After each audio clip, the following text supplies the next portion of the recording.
ലോക്സഭാ തെരഞ്ഞെടുപ്പിന് മുന്നോടിയായി 15 സംസ്ഥാനങ്ങളിലെ ഒഴിവ് വരുന്ന 56 രാജ്യസഭാ സീറ്റുകളിലേക്ക് കേന്ദ്ര തെരഞ്ഞെടുപ്പ് കമ്മീഷൻ തെരഞ്ഞെടുപ്പ് പ്രഖ്യാപിച്ചിരിക്കുകയാണ്. ഈ വരുന്ന ഫെബ്രുവരി 27-ന് ഈ ഒഴിവ് വരുന്ന 56 രാജ്യസഭാ സീറ്റുകളിലേക്കുള്ള തെരഞ്ഞെടുപ്പ് നടക്കും. ഈ തെരഞ്ഞെടുപ്പ് വളരെ നിർണായകമാണ്. കാരണം ലോക്സഭാ തെരഞ്ഞെടുപ്പിന് മുന്നോടിയായി നടക്കുന്ന ഒരു സെമി ഫൈനൽ കണക്കാണ് ഈ തെരഞ്ഞെടുപ്പ്. അതോടൊപ്പം പല പ്രമുഖരും രാജ്യസഭാ കാലാവധി തീർന്നിറങ്ങുന്നു എന്ന പ്രത്യേകതയും ഈ തെരഞ്ഞെടുപ്പിനുണ്ട്. കാലാവധി തീർന്നിറങ്ങുന്ന പ്രമുഖരിൽ ഏറ്റവും പ്രധാനപ്പെട്ട ഒരാൾ കേരളത്തിൽ നിന്നുള്ള കേന്ദ്രമന്ത്രി ശ്രീ മുരളീധരനാണ്. മുരളീധരന്റെ കാലാവധി ഇതോടെ തീരുകയാണ്. അദ്ദേഹം ഇനിയൊരു രാജ്യസഭാ MP ആയി വരുമെന്ന് പ്രതീക്ഷിക്കുന്നതിൽ അർത്ഥമില്ല. കാരണം അദ്ദേഹം ആറ്റിങ്ങൽ മണ്ഡലത്തിൽ നിന്നും BJP സ്ഥാനാർത്ഥിയായി ജനവിധി തേടാൻ പോകുന്നു എന്ന നിലയിലുള്ള വാർത്തകൾ വളരെ നേരത്തെ പ്രചരിക്കുന്നുണ്ട്. അതിന് ശക്തി പകർന്നുകൊണ്ട് മുരളീധരൻ തന്നെ ആറ്റിങ്ങൽ മണ്ഡലം കേന്ദ്രീകരിച്ച് പ്രവർത്തിക്കുന്നതും നമ്മൾ കാണുന്നുണ്ട്.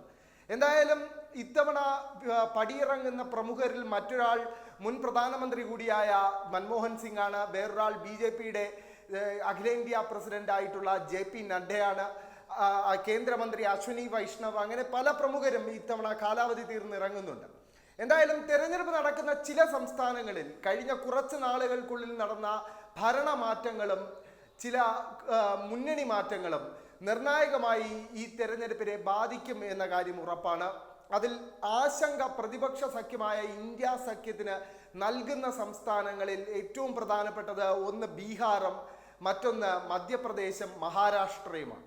ബീഹാറിൽ ഏതാനും ദിവസങ്ങൾക്ക് മുമ്പാണ് നിതീഷ് കുമാറിന്റെ നേതൃത്വത്തിലുള്ള JDU മറുകണ്ഠം ചാടി BJP ക്യാമ്പിലെത്തുകയും അദ്ദേഹം BJP പിന്തുണയോടെ അവിടെ മുഖ്യമന്ത്രിയായി സത്യപ്രതിജ്ഞ ചെയ്യുകയും ചെയ്തത്.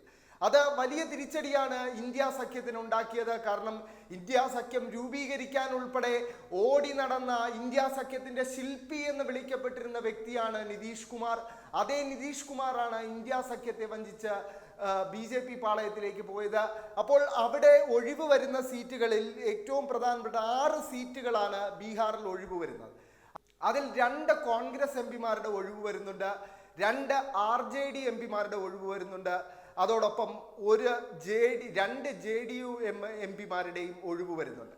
ഇതിൽ JDU MPമാർ ഇനി മുതൽ BJP പാളയത്തിലായിരിക്കുമെന്നുള്ളത് കൊണ്ട് തന്നെ അവരുടെ പിന്തുണ ഇന്ത്യ സഖ്യത്തിന് ലഭിക്കില്ല. പക്ഷെ അതോടൊപ്പം എടുത്തു പറയേണ്ട ഒരു കാര്യം, ഇത്തവണ പുതുതായി രൂപം കൊണ്ടിരിക്കുന്ന JDU BJP സർക്കാരിന് പിന്തുണ പ്രഖ്യാപിച്ച ഹിന്ദുസ്ഥാനി അവാം മോർച്ച, സെക്യുലറും LJP ഉൾപ്പെടെയുള്ള പാർട്ടികളുമുണ്ട്. അതുകൊണ്ട് തന്നെ ഇത്തവണ ഒരു രാജ്യസഭാ സീറ്റ് ഈ ഹിന്ദുസ്ഥാൻ അവാം മോർച്ച, സെക്യുലർ ചോദിക്കാനുള്ള സാധ്യതയും ഉള്ളതിനാൽ BJP NDA പാളയത്തിനുള്ളിൽ സീറ്റുകളെ ചൊല്ലി ഒരു തർക്കം നടക്കാനുള്ള സാധ്യത തള്ളിക്കളയാനാകില്ല. അതോടൊപ്പം ഇന്ത്യ സഖ്യത്തിന് അല്പമെങ്കിലും പ്രതീക്ഷയുള്ള ഒരു സംസ്ഥാനം എന്ന് പറയുന്നത് തെലങ്കാനയാണ്. കാരണം കോൺഗ്രസ് അവിടെ അധികാരത്തിലേറിയതേ ഉള്ളൂ. അവർക്ക് നിർണായകമായ രാജ്യസഭാ സീറ്റുകൾ സ്വന്തമാക്കാൻ സാധിക്കുന്ന ഒരു സീറ്റ് നിലയാണ് കോൺഗ്രസിനുള്ളത്. പക്ഷേ ഇന്ത്യ സഖ്യത്തിന് പ്രതീക്ഷകൾ ഒട്ടുമില്ലാത്തൊരു സംസ്ഥാനം മഹാരാഷ്ട്രയാണ്. മഹാരാഷ്ട്രയിൽ 6 MP സീറ്റുകളുടെ ഒഴിവാണ് ഉണ്ടാകുന്നത്. പക്ഷേ ഏതാനും മാസങ്ങൾക്ക് മുമ്പ് BJPയിലേക്ക് പോയ അജിത് പവാർ പക്ഷത്തിന്റെ നീക്കം, NCPയുടെ അജിത് പവാർ പക്ഷത്തിന്റെ നീക്കം വലിയ തിരിച്ചടി അവർക്കുണ്ടാക്കുന്നുണ്ട്. അതിനും ഒരു വർഷം മുമ്പാണ് ഷിൻഡെ വിഭാഗം ശിവസേന BJP പാളയത്തിലേക്ക് പോകുന്നത്. അതോടെയാണ് അവിടുത്തെ മഹാവികാസ് അഘാടി സർക്കാർ താഴെ വീഴുന്നത്. അപ്പോൾ ഷിൻഡെ പക്ഷമില്ലാത്ത, അതോടൊപ്പം അജിത് പവാർ പക്ഷമില്ലാത്ത NCPയും ചേർന്ന് അവിടെ ഒരുപാട് രാജ്യസഭാ സീറ്റുകൾ ജയിക്കുക ഏതാണ്ട് അസാധ്യമാണ്. അതുകൊണ്ട് തന്നെ പ്രതിപക്ഷ സഖ്യത്തെ സംബന്ധിച്ചിടത്തോളം മഹാരാഷ്ട്രയിൽ 2 സീറ്റുകൾ അവർ കൈവശം വച്ചിരിക്കുന്ന സീറ്റുകൾ തന്നെ നഷ്ടപ്പെടാനുള്ള സാധ്യതയാണ് അവിടെ തെളിയുന്നത്. ഇനി മറ്റൊരു സംസ്ഥാനം എന്ന് പറയുന്നത് മധ്യപ്രദേശാണ്. മധ്യപ്രദേശിൽ കോൺഗ്രസ് അധികാരത്തിൽ ഇത്തവണ എത്തുമെന്നും 2023-ൽ നടന്ന തെരഞ്ഞെടുപ്പിൽ കോൺഗ്രസ് അധികാരത്തിൽ എത്തുമെന്നാണ് പ്രതീക്ഷിച്ചിരുന്നത്. പക്ഷേ കോൺഗ്രസ് വലിയ തിരിച്ചടി ഏറ്റുവാങ്ങി അവരുടെ സീറ്റ് നിലയിൽ പോലും വലിയ കുറവ് രേഖപ്പെടുത്തി. 119 സീറ്റുകൾ തൊട്ട് മുൻപത്തെ തെരഞ്ഞെടുപ്പിൽ ഉണ്ടായിരുന്ന കോൺഗ്രസ് 2023-ലെ നിയമസഭാ തെരഞ്ഞെടുപ്പിൽ മധ്യപ്രദേശിൽ നേടിയത് വെറും 66 സീറ്റാണ്. അതുകൊണ്ട് തന്നെ BJP മധ്യപ്രദേശിലും രാജ്യസഭാ തെരഞ്ഞെടുപ്പിൽ മുന്നേറ്റം ഉണ്ടാക്കാൻ തന്നെയാണ് സാധ്യത. പക്ഷേ പ്രതീക്ഷകൾ ബാക്കി വയ്ക്കുന്ന ഒരു സംസ്ഥാനം ബംഗാളാണ്.